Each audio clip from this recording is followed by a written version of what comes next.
Hello दोस्तों, कैसे हैं आप लोग। एमपीपीएससी बाई डीसी सर के इस डिजिटल प्लेटफॉर्म में मैं राजेंद्र गुप्ता आप सभी लोगों का स्वागत करता हूं। सबसे पहले हम साइनमा करते हुए सबसे पहले हम सिलेबस देखते हैं। सिलेबस में आज हम हमारी जो एक सीरीज चल रही है मध्य प्रदेश लोक सेवा आयोग के प्रारंभिक परीक्षा के यूनिट 4 की 1000 क्वेश्चनों की एक सीरीज चला रहे हैं। उस सीरीज में आज हम एक नए टॉपिक लेकर आप लोग सामने मुखातिब हुआ हूं। वो हमारा टॉपिक होगा मध्य प्रदेश में प्राकृतिक संसाधन। हमारा टॉपिक क्या होगा? मध्य प्रदेश के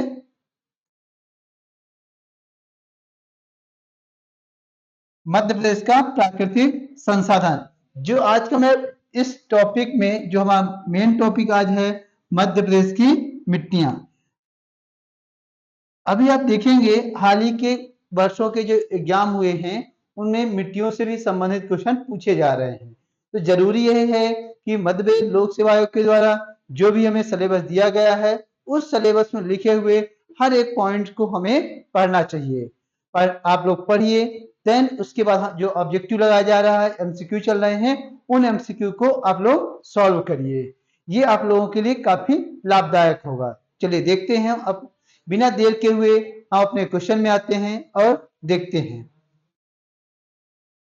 चलिए, हमारे पास तो पहला क्वेश्चन है, मध्य प्रदेश में कितने प्रकार की मिट्टी पाई जाती है। तो देखिए, अगर हम बात करें, अगर हम मैप में देखें तो मध्य प्रदेश में जो मिट्टी का विस्तार है, अगर सामान्यतः देखा जाए तो मध्य प्रदेश में 5 प्रकार की मिट्टी पाई जाती है। 5 प्रकार की मिट्टी कौन कौन सी है तो उसको हम लोग देख लेते हैं।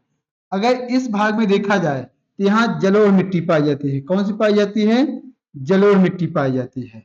अगर बुंदेलखंड की बात करें तो बुंदेलखंड के पठार में मुख्यतः और रीवा पन्ना के पठार में जो मिट्टी पाई जाती है, यहाँ पर मिश्रित मिट्टी पाई जाती है। कैसी पाई जाती है? मिश्रित मिट्टी पाई जाती है। अगर हम बात करें मध्य प्रदेश के पूर्वी भाग में तो यहाँ कौन सी मिट्टी पाई जाती है? लाल पीली मिट्टी पाई जाती है। कौन सी मिट्टी पाई जाती है? लाल मिट्टी पाई जाती है।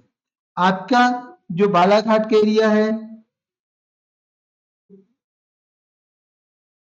जो बालाघाट का एरिया है, यहाँ पर आपके लेटेराइट प्रकार की मिट्टी पाई जाती है। लेटेराइट प्रकार की मिट्टी पाई जाती है। और इन भागों में काली मिट्टी पाई जाती है।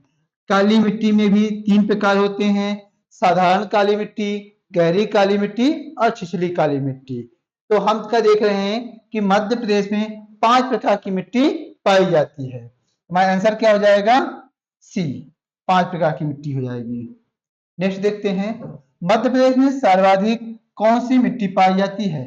तो जो हमारे यहाँ मध्य प्रदेश में 5 प्रकार की मिट्टी पाई जाती है, उनमें से सर्वाधिक मिट्टी पाई जाती है वह कौन सी पाई जाती है? काली मिट्टी। काली मिट्टी मध्य प्रदेश में लगभग 47% भूभाग पर पाई जाती है। मध्य प्रदेश जितना भी क्षेत्रफल है उस क्षेत्रफल का 47% भाग पर क्या पाई जाती है? काली मिट्टी पाई जाती है। अगर क्षेत्र वाइज बात की जाए तो मालवा के पठार में, पश्चिमी सतपुड़ा मैकल श्रेणी में एवं पश्चिमी नर्मदा सोन घाटी के क्षेत्रों में क्या पाई जाती है? काली मिट्टी पाई जाती है। तो नेक्स्ट देखते हैं, मध्य प्रदेश के कितने प्रतिशत भाग में जलोढ़ मिट्टी पाई जाती है। देखिए, जो जलोढ़ मिट्टी है मध्य प्रदेश के उत्तरी भाग में पाई जाती है। जो नदियों के द्वारा लाए गए अवसादों के जमाव से होता है, यह मिट्टी सर्वाधिक उपजाऊ होती है और यह मिट्टी मध्य प्रदेश के उत्तरी भाग में पाई जाती है। अगर टोटल क्षेत्रफल की बात की जाए तो इस मिट्टी का क्षेत्रफल जो है मात्र 3% है। कितना परसेंट है? 3% है। मतलब मध्य प्रदेश के टोटल क्षेत्रफल का 3% कौन सी मिट्टी पाई जाती है?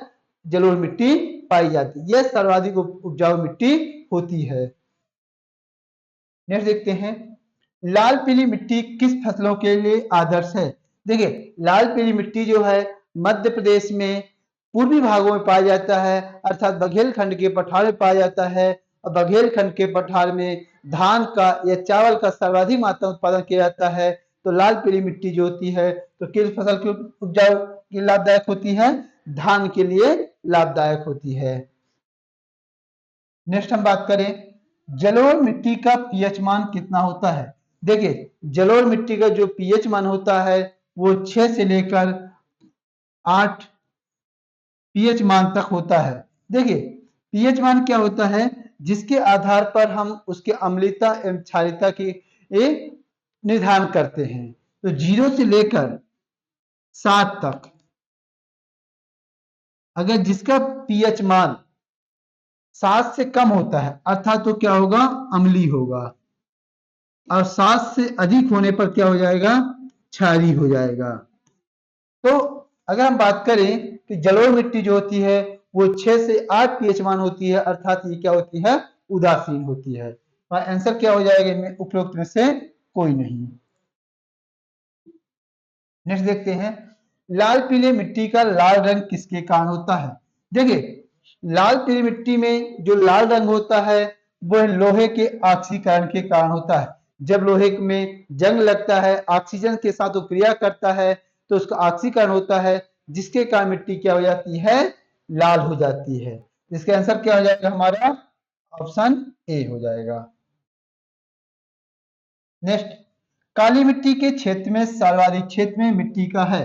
देखिए अब पूछ रहा है कि काली मिट्टी में भी जो 3 प्रकार की काली मिट्टी पाई जाती है, छिछले प्रकार की काली मिट्टी, गहरी काली मिट्टी एवं साधारण काली मिट्टी, इन 3 प्रकारों की मिट्टी में बात की जाए तो सर्वाधिक मात्रा में कौन सी प्रकार की मिट्टी पाई जाती है। इन पे भी बात की जाए तो साधारण गहरी काली मिट्टी मध्य प्रदेश में लगभग 47% भूभाग पर पाई जाती है, जबकि गहरी काली मिट्टी मात्र 3% भूभाग पर पाई जाती है और छिछली काली मिट्टी लगभग 7% भूभाग पर पाई जाती है। तो सर्वाधिक मात्रा में कौन सी मिट्टी पाई जाती है, साधारण काली मिट्टी पाई जाती है। नेक्स्ट बात करें, काली मिट्टी का प्राकृतिक कैसा होता है, प्रकृति कैसा होता है। तो काली मिट्टी का जो प्रकृति होता है वो कैसा होता है, क्षारीय होता है। कैसा होता है, क्षारीय होता है। अगर इसके पीएच मान की बात करें तो इसका पीएच मान 7.5 से लेकर 8.5 पीएच मान तक होता है। हमने पहली बात की थी कि अगर जिसका वैल्यू पीएच मान वैल्यू अगर 7 से ज्यादा होता है तो क्या होगा, क्षारीय होगा। तो मिट्टी कैसी होती है, क्षारीय प्रकार की होती है। काली मिट्टी कैसी होती है, क्षारीय प्रकार की होती है। चलिए नेक्स्ट देखिए, मध्य प्रदेश में काली मिट्टी का बाहुल्य कहाँ पे है। तो देखिए जो काली मिट्टी के बाहुल्य की बात की जाए तो मालवा के पठार का निर्माण ही काली मिट्टी से हुआ है। तो स्वाभाविक रूप से काली मिट्टी सर्वाधिक कहाँ पाई जाएगी, मालवा के पठार में पाई जाएगी। आंसर क्या आ जाएगा हमारा, मालवा का पठार। नेक्स्ट, काली मिट्टी का रंग काला रंग किस रंग की वजह से होता है। देखिए जो काली मिट्टी होती है उसका निर्माण बेसाल चट्टानों के अपरदन और निक्षेपण से हुआ है। और बेसाल चट्टानों में कौन सी खनिज पाई जाती है, लोहा पाया जाता है। और लोहे का जब ऑक्सीकरण होता है और वह उसका निक्षेपण होता है तो काले रंग में विभक्त हो जाता है। तो किसके कारण होता है, लोहे के कारण होता है। लाल पीली मिट्टी का रंग किस वजह से पीला होता है। देखिए हमने लाल रंग की देख लिया था कि जो लाल पीली मिट्टी होती है उसका लाल रंग होने के वजह क्या था, ऑक्सीकरण था। जबकि जो उसका पीला रंग जो है वो फेरिक ऑक्सीकरण होता है। क्या होता है, फेरिक ऑक्सीकरण। नेक्स्ट देखते हैं, लाल पीली मिट्टी मध्य प्रदेश के किस पठार में पाई जाती है। देखिए मध्य प्रदेश के पूर्वी भाग अर्थात बघेलखंड के पठार में धान का सर्वाधिक उत्पादन होता है। और धान का सर्वाधिक उत्पादन लाल पीली मिट्टी में होता है। तो लाल पीली मिट्टी किसमें हो जाएगा, बघेलखंड के पठार में सर्वाधिक मात्रा में पाई जाती है। क्योंकि बघेलखंड के पठार में सभी जगह ऑलमोस्ट सभी जगह क्या होता है, धान की खेती की जाती है। और बघेलखंड के पठार में लाल पीली मिट्टी सर्वाधिक मात्रा में पाई जाती है। चलिए नेक्स्ट देखते हैं, निम्न से किस मिट्टी में बालू की कमी होती है। देखिए अगर जलोढ़ मिट्टी की बात करें तो जलोढ़ मिट्टी में बालू की अधिकता होती है। ये सेंटेंस गलत हो जाएगा। लाल पीली मिट्टी में भी बलुई प्रकार की होती है, उसमें हल्का बालू होता है। जबकि काली मिट्टी में क्या होता है, बालू की कमी होती है। नेक्स्ट देखते हैं, निम्न में से कौन सी नदी घाटियों में मृदा अपरदन की समस्या है। देखिए, अगर देखा जाए मृदा अपरदन की समस्या दोनों में है, चंबल और नर्मदा दोनों नदी में मृदा अपरदन होता है।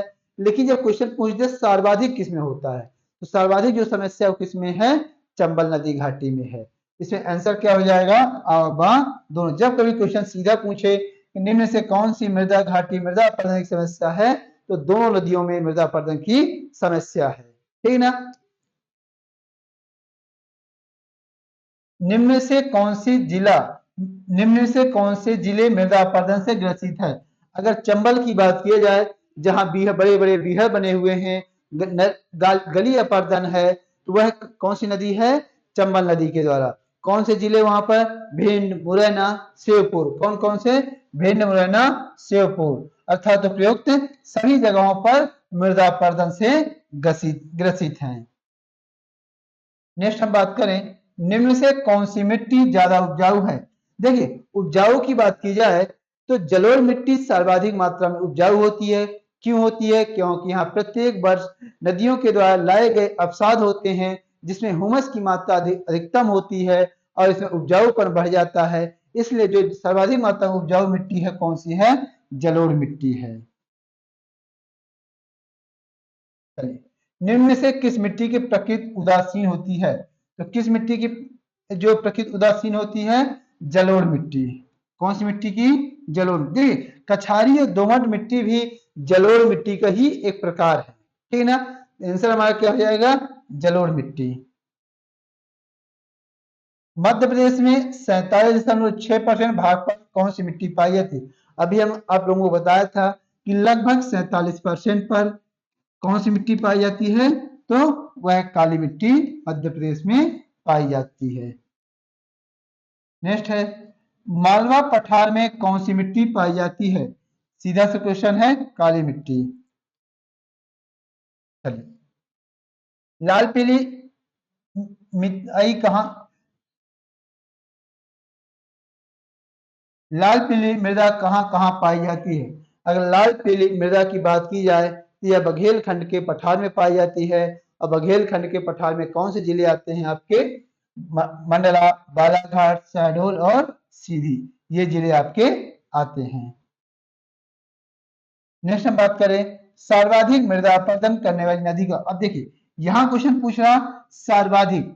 अगर ऐसा क्वेश्चन अगर पूछता है कि मृदा अपरदन की समस्या किन किन नदियों में, तो लगभग सभी नदियों में है, ठीक ना। लेकिन सर्वाधिक किस नदी में समस्या है मृदा अपरदन की, वह है चंबल नदी। क्योंकि ये किसका निवारण करती है, बीहड़ का निवारण करती है, गली अपरदन करती है। नेक्स्ट, गहरी काली मिट्टी कहाँ पाई जाती है। तो गहरी काली मिट्टी जो है वह कहाँ पाई जाएगी, नर्मदा घाटी में। कहाँ पाई जाएगी, नर्मदा घाटी। मुख्यतः ये होशंगाबाद, नरसिंहपुर जो जिला है, नरसिंहपुर, हरदा, ये जो जिले हैं, यहाँ पर क्या होता है, गहरी काली मिट्टी अधिकतम पाई जाती है। और ये किसका भाग है, नर्मदा सोन घाटी का हिस्सा है। नेक्स्ट, मध्य प्रदेश में मिश्रित मिट्टी का मुख्य क्षेत्र कौन सा है। तो मध्य मिश्रित मिट्टी कौन सा है, आपके रीवा पन्ना का पठार और बुंदेलखंड। तो मुख्यतः कहाँ पाई जाती है, रीवा पन्ना के पठार में। हमारा क्या हो जाएगा, रीवा पन्ना के पठार में मुख्यतः मिश्रित मिट्टी पाई जाती है। निम्नलिखित में से किन किन जिलों में लाल पीली मिट्टी पाई जाती है। अभी हम लोगों ने देखा, तो मंडला में भी, बालाघाट में, शहडोल में और उमरिया में, 1 2 3 4 सभी में क्या पाई जाती है, यह लाल पीली मिट्टी पाई जाती है। नेक्स्ट, कछारी मिट्टी का निर्माण किसके द्वारा होता है। देख, कछारी मिट्टी, दोमट मिट्टी और जलोढ़ मिट्टी, इन सभी का निर्माण किसके द्वारा होता है, बाढ़ के द्वारा होता है। नदियों में आने वाले बाढ़ के कारण, नदियों में जब तेज पानी होता है तो नदियां अपने साथ अवसाद लाती हैं और मैदानी भाग में ले जाकर अवसादों को जमा कर देती हैं, जिससे हम जलोढ़ मृदा, कछारी मिट्टी या दोमट मिट्टी के नाम से भी जानते हैं। नेक्स्ट, कछारी मिट्टी का मुख्य क्षेत्र कौन सा है। तो देखिए, जहां पर जलोढ़ मिट्टी का होगा वहीं कछारी मिट्टी का भी होगा। तो जलोढ़ मिट्टी कहाँ पे है, उत्तरी भाग में है। नेक्स्ट, मध्य प्रदेश में गहरी काली मिट्टी का क्षेत्रफल कितना है? देखिए अभी हम लोगों ने देखा था, बताया था कि जो गहरी काली मिट्टी है मध्य प्रदेश में लगभग 3% है। तो कितनी है? 355 लाख हेक्टेयर। कितनी है? 355 लाख हेक्टेयर है। मतलब कि पूरे मध्य जितनी भी काली मिट्टी है उसका 3% कौन सा है? गहरी काली मिट्टी है। नेक्स्ट, मध्य प्रदेश में छिछली काली मिट्टी कितने प्रतिशत भाग पर पाई जाती है? देखिए छिछली जो काली मिट्टी है वो कितने परसेंट पाई जाती है? 7.1%, मतलब लगभग 7% भूभाग पर पाई जाती है। नेक्स्ट है, मिट्टी के अपक्षरण को इस नाम से भी जाना जाता है। देखिए मिट्टी का जो अपक्षरण होता है, अपक्षरण मतलब अपरदन, जब किसी भी मिट्टी में अपरदन होता है तो उस मिट्टी के जो अपरदन है उस अपरदन को क्या कहा जाता है? रेंगती हुई मृदा भी कहा जाता है। क्या कहा जाता है? रेंगती हुई मृदा भी कहा जाता है।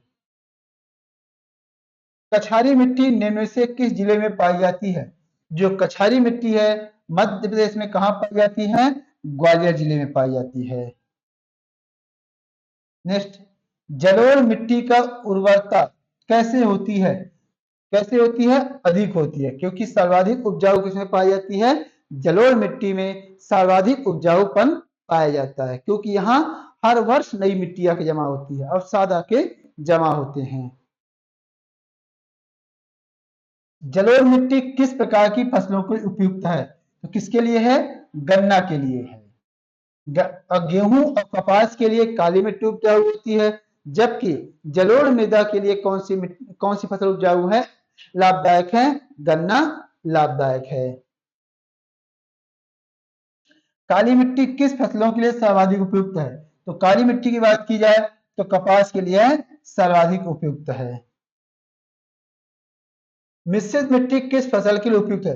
देखिए मिश्रित मिट्टी में मोटे अनाज सर्वाधिक मात्रा में आते हैं और मोटे अनाज को नया नाम दिया गया है श्री अन्न कहा गया है, ठीक है ना? तो इसमें कौन सी लाभ होगा?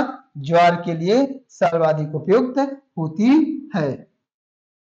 कार्बोनेट्स किस मिट्टी का घटक है? देखिए जो लाल पीली मिट्टी होती है उसमें कार्बोनेट की घटना अधिक होती है।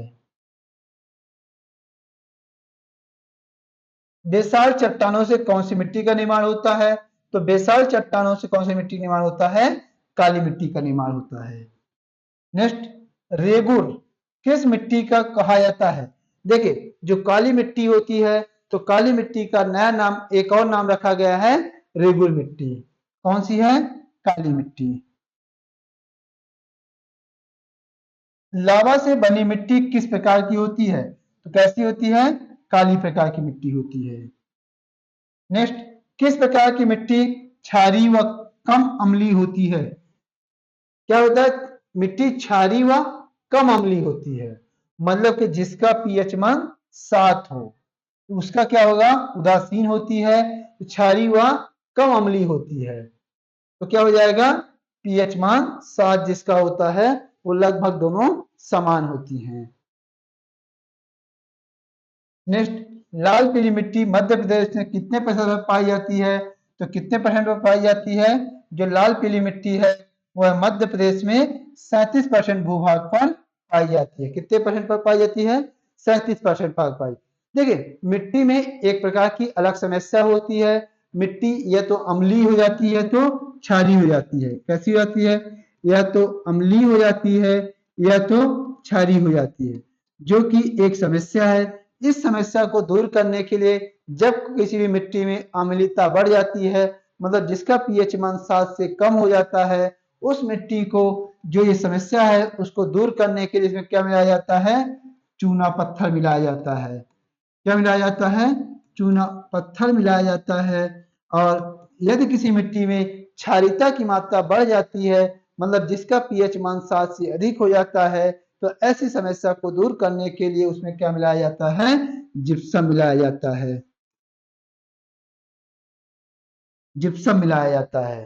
तो चलिए, थैंक यू। आज हमारे ये क्वेश्चन 40 क्वेश्चन हुए हैं, यही से आज हम खत्म करते हैं। देखिए ये टेस्ट सीरीज जो है, ये जो 1000 क्वेश्चन को जो सीरीज चल रही है, ये डीसी सर के लक्ष्य एवं उद्देश्यों को पूरा करने के लिए है कि क्योंकि उनका एक विजन रहा है, सदैव से रहा है कि शिक्षा उन लोगों तक भी पहुंचना चाहिए जो कमजोर है, आर्थिक रूप से कमजोर है, लेकिन उनको शिक्षा की आवश्यकता है। तो ऐसे लोगों को तक शिक्षा पहुंचाने के लिए उन्होंने मध्य प्रदेश लोक सेवा आयोग के प्रारंभिक परीक्षा के जो 10 यूनिट है, उस 10 यूनिट को यूट्यूब पर फ्री क्लास चलाने का निर्णय लिया।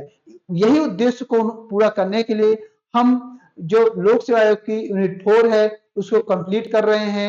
आज हमारा जो प्राकृतिक संसाधनों का जो टॉपिक है उसमें मिट्टी का जो महत्वपूर्ण चैप्टर है उसको समाप्त किया हूं, और इसको नेक्स्ट हम लेकर आएंगे मध्य प्रदेश में खनिज संसाधन। तो आप लोग देखते रहिए, साथ में कोशिश करते रहिए कि आपके पास जो भी संसाधन हो एमसीक्यू का उसको आप सॉल्व करते रहिए। Thank you.